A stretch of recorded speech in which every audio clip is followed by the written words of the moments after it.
Hey everybody, Sarah here. So today I'm going to be doing the morph deep dive on the Christmas corn snake mutation. It has been a long time coming and it's one that I never really thought I'd be able to do a deep dive on until I actually started doing the research, and it turns out there's a lot more information on it than we originally thought. So I'm very excited to bring this to you today. And Merry Christmas, Happy Holidays, any holidays that anyone is celebrating right now, and happy birthday to all of the poor people who have birthdays anytime around these holidays and they know that their birthday is probably just going to be combined with Christmas. So I want to say to those people, happy birthday specifically to you. Really quick before we jump in, I want to thank all the members on this channel. You guys are amazing. You guys help make all of this possible. If anybody else would like to become a member, you can click join under any video and you get different perks associated with the different tiers. I am considering doing a tier that's a little bit higher next year, this coming year, and this time I want to bring that Discord server to you guys, and so I'm going to do my best to do that. If that is something that you guys would really like and that you would pay for, please let me know in the comments, because I've really gone back and forth as to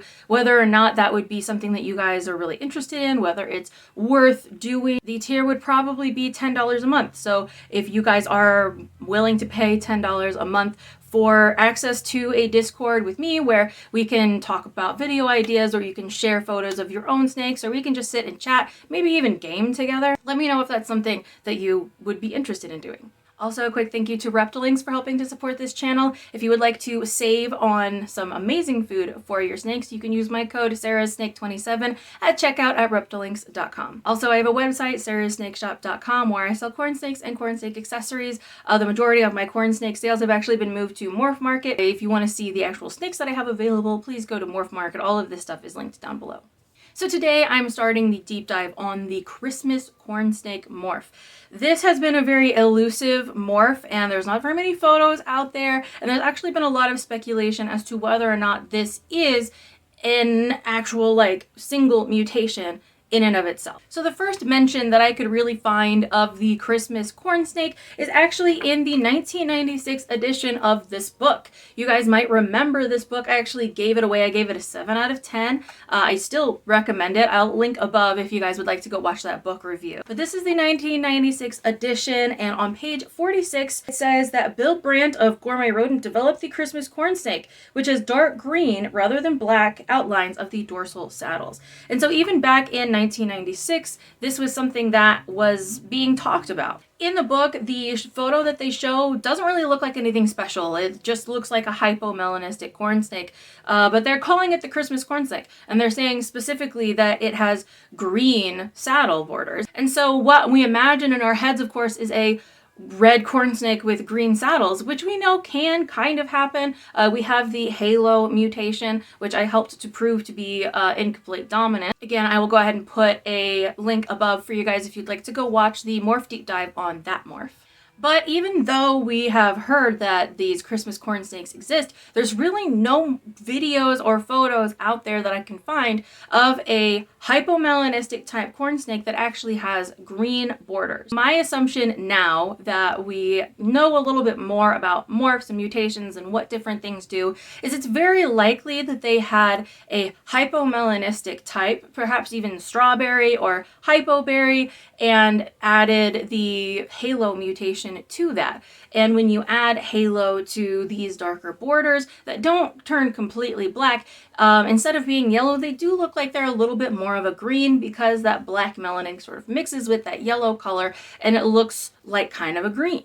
Again, I don't have proof of that, but just gathering with all the information that we do have, it's very likely that the original Christmas corn snakes were just a halo version of whatever they had. It has been long speculated that Christmas is not its own mutation separately, because it is proven to be allelic to or related to our typical hypotype as well as strawberry. Between 1996 and 2004, there really weren't too many discussions happening about the Christmas corn snake. It might show up here and there, but in 2004, that's when things really started to actually happen with this morph. In 2004, a breeding experiment was organized by Joe Pierce of Snakes Alive. Several breeders, including Joe, Don Soderberg, Kat Hall, and Carlos Litt, I'm sorry if I'm not saying your last name correctly, as well as Connie Hurley, all coordinated efforts to try to prove out this hypomelanistic mutation as being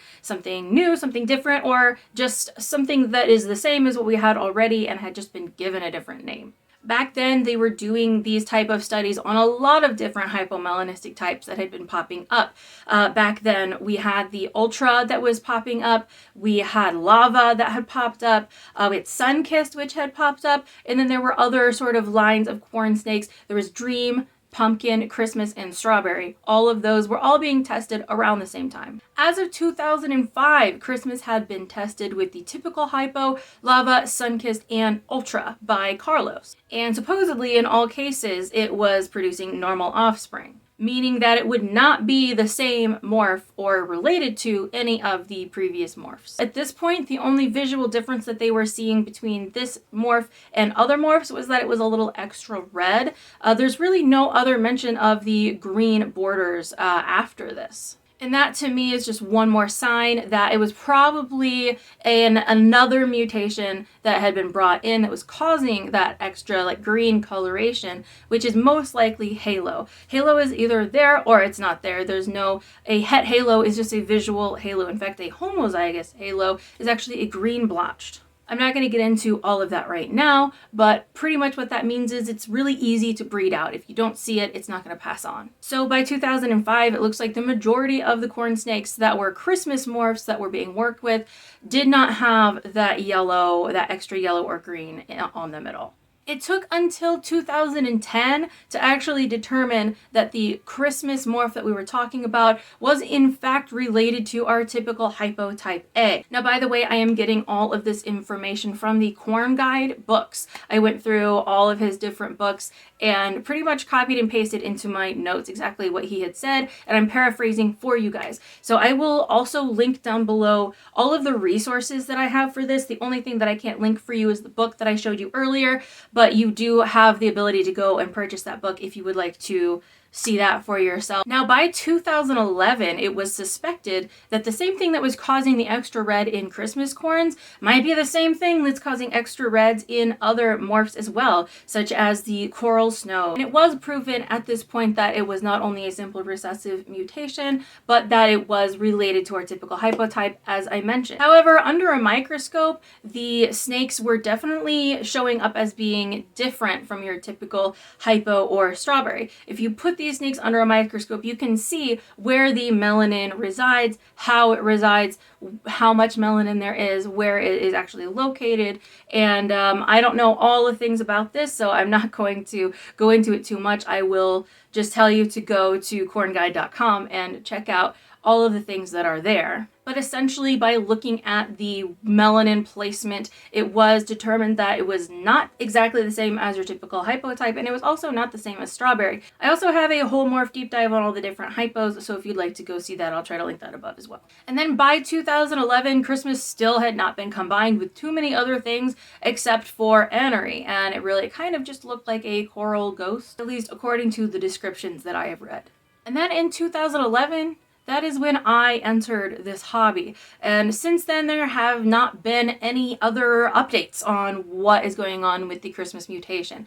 I've talked to a few other big breeders, including Don Soderberg, who have all pretty much said they're still not convinced that Christmas is its own separate mutation. It is possible that Christmas was a combination of a few things, and now it is kind of believed that Christmas was very likely red factor, hypo, and maybe halo originally as well. At the end of the day, we still don't really know if the Christmas corn snake morph is its own morph or not, and there are not too many people working with it. I think part of the reason that not too many people are working with it was because of the uncertainty of this actually being a morph. And since it was a morph that was not very different from other morphs that we saw, it probably wasn't going to be super popular when selling anyway. And unfortunately, there are a lot of people out there who put new names on old things in order to try to sell it faster. And I'm not saying that that's what this person did, but the longer that you go with a gene mutation not being proven, the more easy it is for some people to sneak the word into other morphs or to rename certain morphs a new name or reuse an old name. And that was something that was speculated in some of the discussions that I was reading. Again, I will link everything down below, but there was a discussion that it might have actually not been a hypotype originally, but it may have been a snow or an amel that had those green borders instead, and then it was kind of moved to be the name for this new hypotype. That has not been proven. Again, I have this book that goes all the way back to the mid-1990s that says that it was always a hypotype. And so if that change was made from something like an amel that's got halo borders to a hypo that has halo borders, that change happened so early on that it doesn't even really matter within the history of the morph. I hope that you guys enjoyed that video. Thank you so much for watching. Please remember to like, subscribe, share, all that fun stuff. I will be back for one more video at the end of this month to discuss the last little bit of the corn snake morph prices. If there are any morphs that you are interested in, please let me know down below so I can do that research before I put out that next video. Thanks so much for watching, and I will see you in that new video soon.